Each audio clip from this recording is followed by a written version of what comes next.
Marianne Antaz, bonjour. Vous êtes Bonjour. directrice de l'ESCAET, alors une école de commerce, mais avec un axe très fort dans le tourisme, situé à Aix-en-Provence. Oui. Alors, qu'est-ce qui vous différencie d'une école de commerce classique?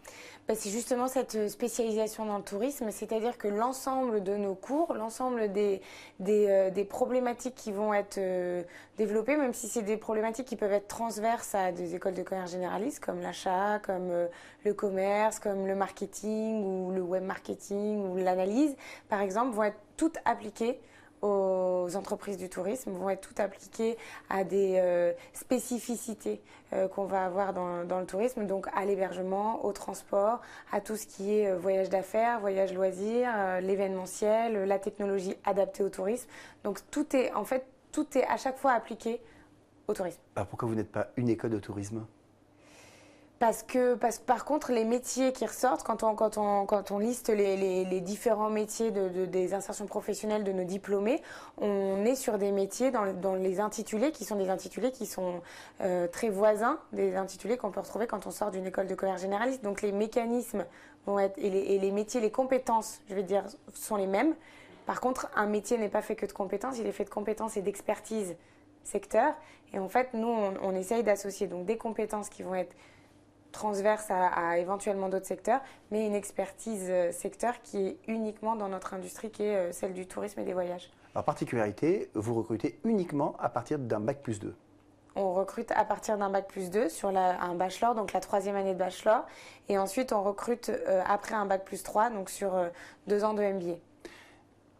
Type de profil que vous souhaitez, des étudiants qui viennent de BTS Tourisme, des étudiants qui viennent d'univers très différents? Des étudiants qui viennent d'univers très différents. Donc naturellement, on a des gens qui nous viennent de BTS Tourisme pour les bac+2 ou de filière langue pour les bac+3, puisque c'est deux filières qui naturellement sont assez liées avec le tourisme.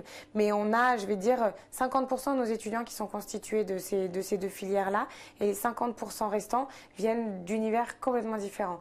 Donc viennent de filières généralistes, viennent de prépa, viennent de DUT Tech Deco ou GEA par exemple, viennent de BTS, MUC, Commerce International, viennent de licences de géographie, d'histoire, de droit, de STAPS, viennent vraiment de... Donc c'est assez divers. C'est super divers et varié. Deux questions qu'on peut se poser quand on s'apprête à intégrer une école comme la vôtre. Oui. Est-ce que les métiers du tourisme recrutent et recruteront encore dans les années qui viennent? Et puis surtout, quel est le taux d'insertion de vos diplômés?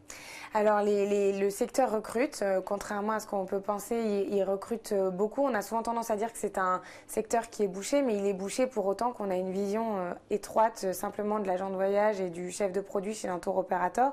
Si on regarde l'ensemble des métiers qui existent, nous on en dénombre plus de 200 dans notre industrie. C'est un secteur qui recrute énormément, que ce soit dans le réceptif ou dans l'outgoing quand on envoie des clients voyager à l'étranger. Et le taux d'insertion, on a 90% de taux d'insertion de nos diplômés le jour du diplôme.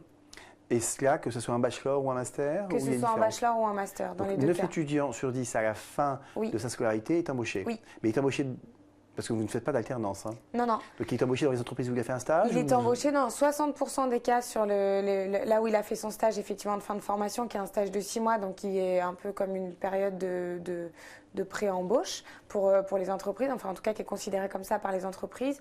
Et il y a 30%, dans 30% des cas, il est embauché chez des partenaires ou des fournisseurs avec lesquels il a travaillé pendant son stage. Et les 10% restants, c'est dans d'autres opportunités qu'il va saisir grâce à nous ou grâce à des anciens ESCAET. Marianne Antaz, merci. Merci à vous.